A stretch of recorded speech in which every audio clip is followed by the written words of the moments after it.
na may mga puno ng akasya. Biglang napatulala siya. Nagtaka naman ako kaya sinundan ko ng tingin ang tinitingnan niya, Papa Dudut. Tumaas ang balahibo ko dahil isang supernatural na nilalang ang nakatitig sa aming dalawa. Tilti ka na. First time kong makakita ng ganong klase ng nilalang. Hindi ko mawari kung ito ba ay engkanto, maligno, kapre, tikbalang o demonyo. Siya ay may tangkad na 5'11", may sungay, Kanan na. namumula ang mga Kanan mata. na.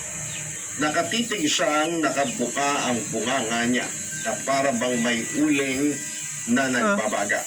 Kinan na. Hindi kami makagalaw ng boyfriend kong si Bernard sa sobrang takot. Kaya nagdasal na lamang ako sa aking isipan habang nanginginig ako sa takot.